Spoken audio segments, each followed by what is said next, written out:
Uno de los milagros más conocidos, pero también de los más extraños que realizó el profeta Elías, se nos recuerda en la primera lectura de hoy, tomada del primer libro de los Reyes. Elías cerró el cielo.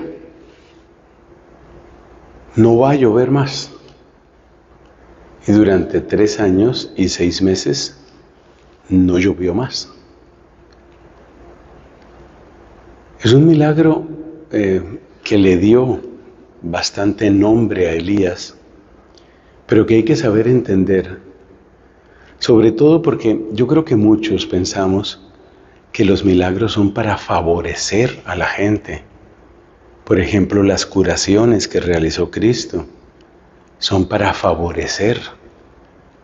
Pero claro, cerrar el cielo y que deje de llover, pues eso parece como una especie de tortura.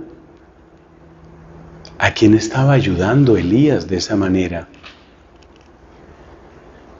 Bueno, necesitamos un poquito de contexto, no solo para comprender el sentido de este milagro que hizo Elías, sino también para entender cosas que es posible que nos hayan sucedido a nosotros mismos y quizás no las hemos comprendido.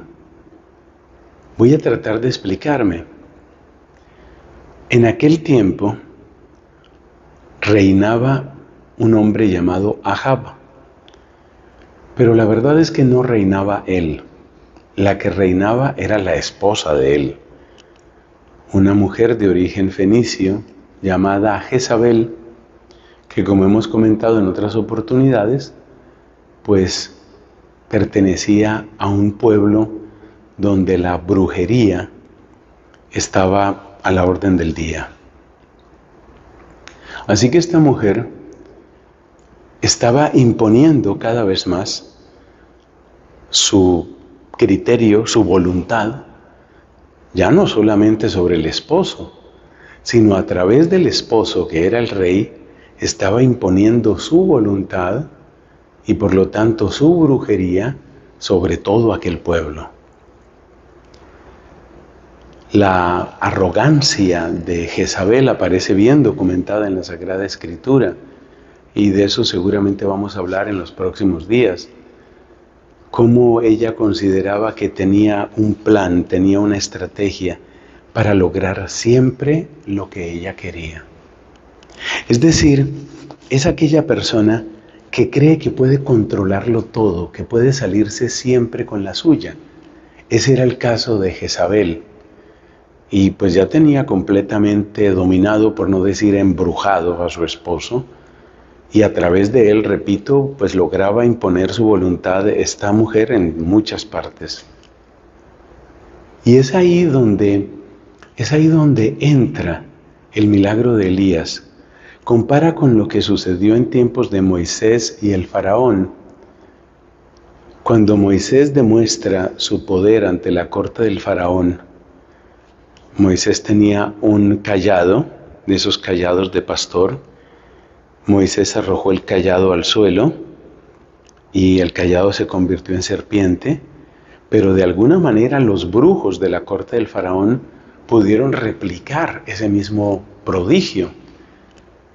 Entonces, las distintas plagas que suceden en la tierra de Egipto van a ser demostraciones cada vez más fuertes, cada vez más duras, de cómo no es la brujería, es decir, no son finalmente los demonios los que tienen la última palabra, ni tampoco ellos pueden replicarlo todo. Entonces algo parecido sucede aquí con este milagro, con esa terrible sequía. Es un recordatorio ciertamente muy, muy duro, pero es un recordatorio de quién es el que manda. Es una manera de decirle en primer lugar a Jezabel, y para salvación de ella misma, que no la recibiera hasta donde sabemos, eso es otra cosa. Pero la invitación es, conviértete, deja esa arrogancia y sobre todo deja esa brujería, deja esa práctica de la magia fenicia. Entonces, imponiendo esta sequía, Elías le estaba mostrando un límite a Jezabel y a todos los que iban como muy impulsados en esa fe en la brujería. A veces Dios tiene que obrar así de una manera bien drástica.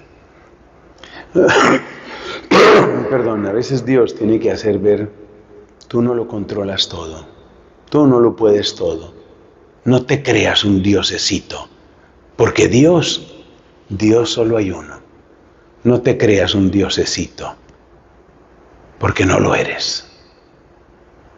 Entonces Dios a veces tiene que mostrarnos que no lo controlamos todo, que Él es el Señor, que Él es el Señor de toda majestad. Y aunque eso pueda sonar brusco y aunque eso pueda sonar muy duro, en el fondo es una gran misericordia, porque es el principio de nuestra salida de todos esos poderes oscuros de brujería y de mentira, es salir de todo eso para acercarnos al Dios vivo, al único que vive y que reina y que merece todo honor y alabanza por los siglos. Amén.